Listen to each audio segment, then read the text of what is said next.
purpose for man were still unfolding. Jesus had not yet come to give up his life on the cross for the sins of the world.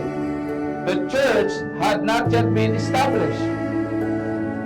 It is in the New Testament God reveals the ultimate purpose for marriage that had been planned prior to the beginning of time.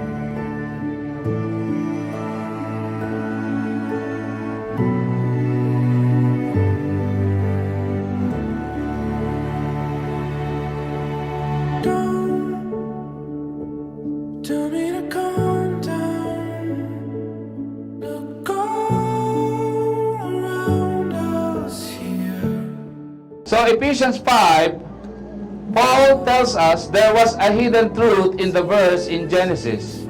He tells us what this profound truth is. Marriage between a man and a woman is meant to reflect the relationship between Christ and the church. Simulan natin sa Heidi. Tawagan natin nung high school. Nung panahon, uso pa lang ang text at pagtototo mo. At ang pinag-aawayan lang natin ay maliliit na bagay. Tulad ng bakit wala ka sa school. Isn't it obvious? You were right in front of me. Sabi dito, to my future husband, use this perfume now. Love you, your future wife. Wow, taray. I love it.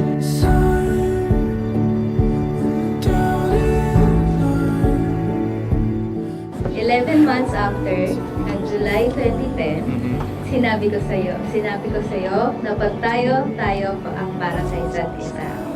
That time, nagpaalam tayo sa chapter ng life natin as Togan, as me, and Lee.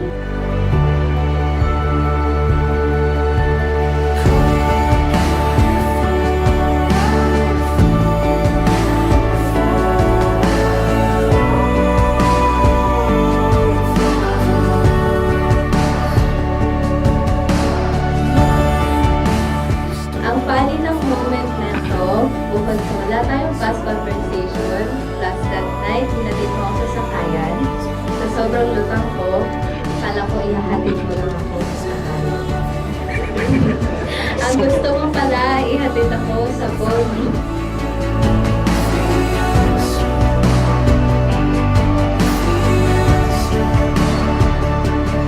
Isn't it obvious?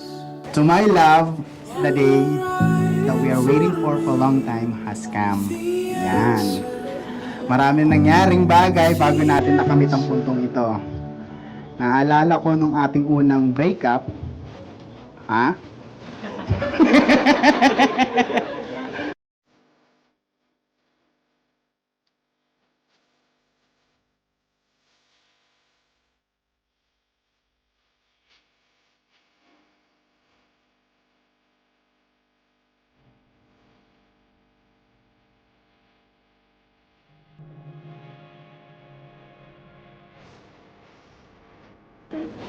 Tita, sasabihin ko na yung sikreto namin.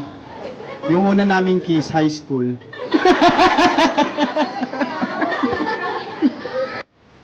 Naalala ko lalong-lalo na yung mga galit mo sa akin pag di ako pumapasok sa school. Nag-match, di ba? Hindi kami nag-usap niyan.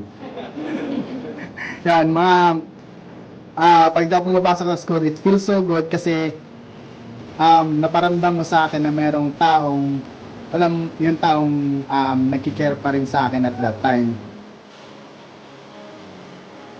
Sa muling nating pagbabalik sa buhay ko, alam kong simulat sa pool, ikaw na talaga. Ikaw na talaga yun. Simulat sa pool.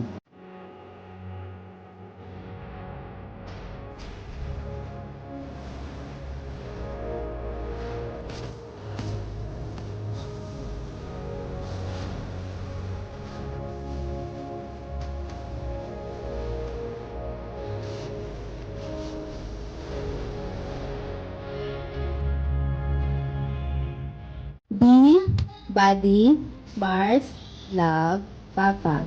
I love you. I promise na pipiliin kita sa araw-araw. I promise to love you even we hate each other. I love you forever. Huwag mong kakalimutan yun kahit mas sweet ako kay Snow. I love you. Kahit araw-araw ka pang tuyuin, ikaw at ikaw lang ang pipiliin ko. Tandaan mo, ito lang isang word na lagi ko pinapaalala lang sa'yo. Mambababae lang ako pag dalawa na kayo. Okay? Pag naging dalawa ka na. Yan. Ma, I always love you until my last breath.